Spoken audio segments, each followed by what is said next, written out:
Game Science debunks another false narrative about PlayStation. PlayStation 5 could be getting PS3 emulation, according to new information. And lastly, we'll be talking about how the Final Fantasy VII Remake series may not see an exclusive release for Part 3. All that in today's video. Please like the video, subscribe to never miss a PlayStation update, and share the video to help grow our community. Now let's talk about this Black Myth Wukong situation, as Game Science has come out and said that, hey, the Series S console is why we have not ported this game over to the Xbox. The Chinese developer announced last summer that the Xbox version of the popular PC and PS5 action RPG had been pushed back due to internal quality concerns after it was expected to release in tandem with other versions. Several months later, a Microsoft statement heavily suggested a platform agreement with PlayStation was the cause for the continued delays, and it denied it was due to Xbox platform limitations that have been raised to us.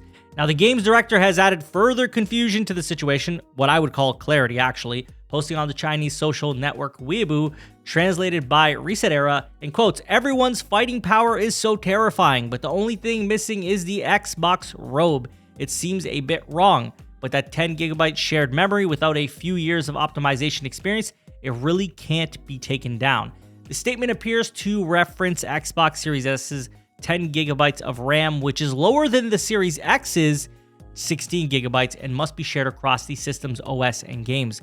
It's currently a mandatory requirement for developers to ensure that their games are compatible with both Series X and Series S in order to release them for Microsoft's consoles.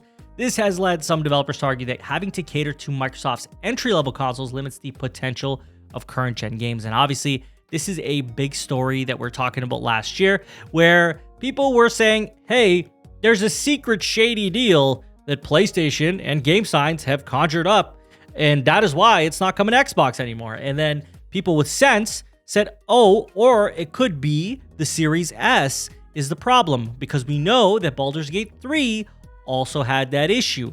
And then we've also seen other games skipping Xbox, such as Phantom Blade. And Phantom Blade developers also came out and said, hey, we are not a PlayStation exclusive. And they are launching their games on PC and PS5. So here's the thing, and it's something that was like a really big discussion in 2024. It was all about how PlayStation is going out and capturing these exclusives, and then to the point that they were doing it secretly, which is the weirdest thing ever. When has PlayStation ever known to have secret exclusives? Literally never. This has never been a case, as far as I can recall, that they have ever had secret exclusives. Usually, if they have an exclusive, they will throw it in your face and let you know that something is an exclusive at every moment, because that is what they would do. They want to market their console being a place to play a pretty big game, and that's something they would have done, but they didn't do that. So it's one of these situations where when Xbox came out and suggested that there was some shady deal or whatever that was happening, a lot of people looked at it and kind of scoffed and said, well, that's just ridiculous. But then some other people said, no, that makes sense, right? So now that we're getting Game Science once again talking about this and specifically blaming it on the thing that a lot of us knew was the cause or figured it was the cause, it further solidifies and reassures that, okay, the Series S is the problem, it has been a problem for many games, and it's going to continue to be a problem going into the future if it remains a requirement to launch on Xbox that you have to launch on Series S. So this is something that clarifies the story for me even further. I already figured the story was legit when, Game Science said it was an optimization issue, but when they went into further detail, it helps us to recognize that, okay, yeah, this is the exact problem, the 10 gigs of RAM, which, again, was it something that was speculated already when they discussed optimization being the issue, and other developers coming out and making similar complaints. But let me know what you guys think about all of that. Now, next, we're going to be talking about PlayStation 5 possibly getting native emulation for the PS3. Developer Implicit Conversions, the studio handling the PlayStation Classic ports on PlayStation 5, lists on its official website a roadmap that it is researching and prototyping the possibility of a PS3 emulator package for Syrup, the engine that powers the other PS Classic ports.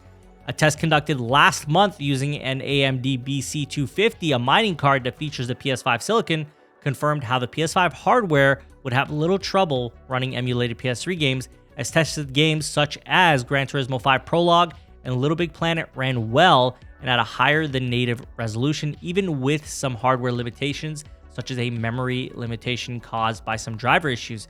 So this is something that Sony is exploring. We all figured that they would eventually do this, because right now the only way you can play PS3 games is through the cloud, and who wants to really experience that? Now, mind you, it's not as bad as, you know, having to whip out the PS3 and get that going and dealing with all that, but at the same time, it is not a native solution either to the problem, right? So looking at this and seeing PlayStation putting an effort into getting PS3 backwards compatibility, it's going to be pretty awesome. And I think that they can achieve it, and especially if there were tests conducted, as we can see with the hardware, it seems that it should be able to handle it. It's just about getting the emulation down right and to a point where they're happy enough with it that they could launch it on the PS5. I do think that it will take a while for them to get this done. I don't think that they're close, at least if they're talking about dreaming about doing this. It could mean that this is a little further away than we expect, but I really do hope we see some PS3 emulation. Let me know if you would like PS3 emulation on the PS5. Lastly, we're going to be talking about Final Fantasy VII Remake. Obviously, a big franchise on the PS5 was exclusive with the first entry and second entry.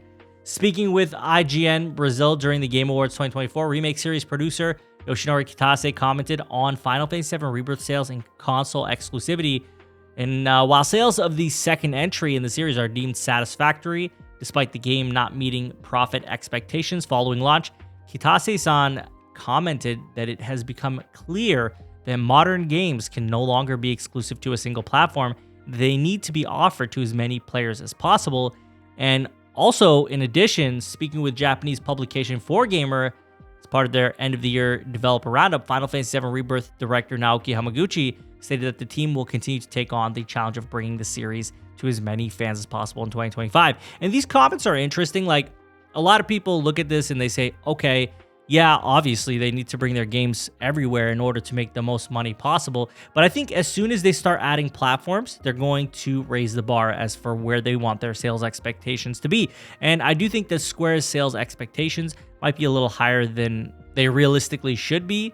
It remains to be seen what game of theirs has really ever truly hit a sales milestone that has made them happy. 16, they originally came out and said, hey, it did well. And they said, oh, well, it's not high enough. It's one of these situations where I think they don't realize the brand power of Final Fantasy isn't what it used to be. We have a lot of competition out here these days.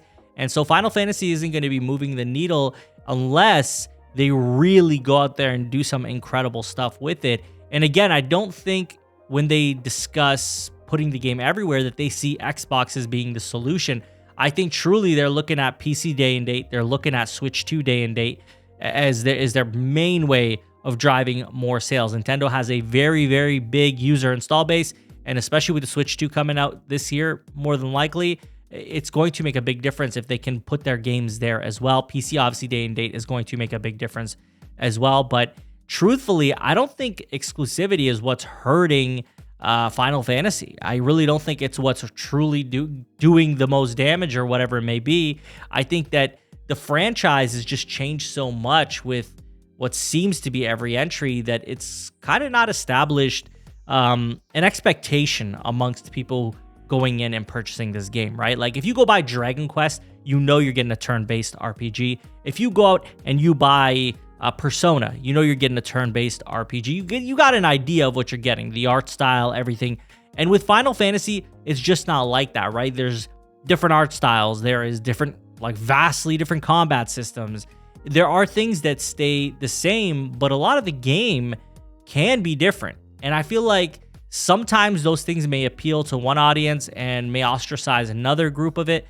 And I feel like that in the end can sometimes do more damage than bringing in new people. I think Final Fantasy is focused too long on appealing to everyone and not really appealing to their main core audience that they grew up with, right? Like I know a lot of people who stopped playing Final Fantasy. They just stopped and they were huge fans up until the PS2 era. So I think these things definitely impact it and make a difference. But ultimately, I do hope that they find a way to make this series, this franchise, hit the milestones that Square wants, whatever those numbers are, because they seem like they must be astronomical and unrealistic.